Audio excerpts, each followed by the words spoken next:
Hey guys, welcome back to my YouTube channel. This is what I do, and here are 5 tips for incoming freshmen who are going into high school. I just graduated as a senior and I'm going into college, but for the past year I've been thinking about tips that I could put in a video for freshmen who may not have friends or just want to, be prepared for the high school experience. So I'm not going to be sharing really any tea, any stories, though I may do that in the future on my channel, but here are just some tips. I also just realized I'm wearing the same shirt I wore in my last video from a few months ago, but that's whatever. I also wasn't one of the popular kids, so if you're wanting to learn how to play people, this is not the video for you. Tip number 1, no one is looking at you. In fact, not that many people care. Social anxiety is a real thing, and I honestly don't have that bad a social anxiety. I'm kind of an extrovert, at least I think so. But sometimes it can feel like everyone is looking at you when all you're doing is using the bathroom, walking through the halls, eating lunch in the quad or the cafeteria. But here's the thing. People are so obsessed with themselves, they're probably thinking everyone else is looking at them too. So they're focused on how to look normal and not on you. I used to think my arms were ugly. And I know, this is such a weird thing, but I would never wear tank tops, even though I thought when I wore them at home, they were comfortable, they were practical, they were great for when working out. And so when I first started wearing them to school, I was like, I feel like everyone is looking at me and I want to put my jacket back on. But then I forced myself to be comfortable with that piece of clothing that, just is comfortable in general. And then I realized no one really cares.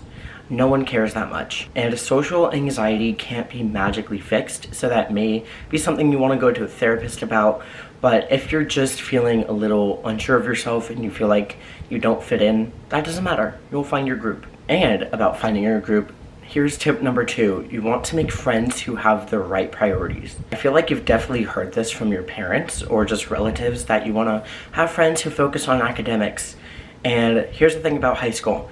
There can be students in really high level classes who don't care, who cheat, and who party every weekend and still somehow glide through school. So I'm not just talking academic priorities, but your friends shouldn't care what kind of phone you have, what kind of car you eventually drive, or the fanciness of the pens you use to take notes with.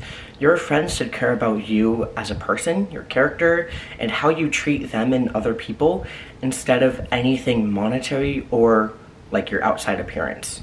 Your friends shouldn't pressure you to do anything that will interfere with your safety, your academics, especially if it's something illegal. Trust me, it's not worth doing something, disobeying your parents just to be cool, especially since you will regret it. And you will probably have consequences for that. And then back to academics, tip number 3 is don't be afraid to challenge yourself. I thought I knew exactly who I was as a student. I was tested for being gifted many times throughout elementary school, and I never passed the gifted test. So I think in high school, I never thought I could do like AP classes or like really hard academic classes until my senior year. I took AP Politics and Government, and then for the second semester at my school it turned into like honors economics. So that class was more homework than testing in my opinion, but just because of the workload, I learned I could have challenged myself harder. I could have maybe not done harder math classes, but I could have done harder English and harder history classes. And the fact that I didn't, but just don't be afraid to challenge yourself. Don't be embarrassed to try. As long as you tried, no one can take that away from you. To be fair, I did do some fairly heavy electives. I did yearbook for 2 years. I took intro and then advanced video production. And I also was on my school's newspaper for 1 year and then another semester. But just do what you like to do. Find electives you like, but also don't be afraid to take a few hard classes if you can. Tip number 4, get a job and get your license. I did neither of these things and I really regret it. I still don't have my license and I'm going into college. That means I'm going to take an hour and a half on the bus each morning going to my college. But having a job and money that you can spend and save on your discretion is such a freedom I wish I had. I did get allowance for chores, but Still, that doesn't compare to like the amount of money I would have gotten and would have been able to save for college if I had a real job. I suggest saving around 50% of the income you get for your job, and then also, setting some aside for taxes. But obviously, not everyone's circumstances are the same. Some people have to work jobs to contribute to their family's bills, and I understand that, but just try to save something. Something is better than nothing. I'm not really embarrassed about not having my license because a lot of my friends also don't.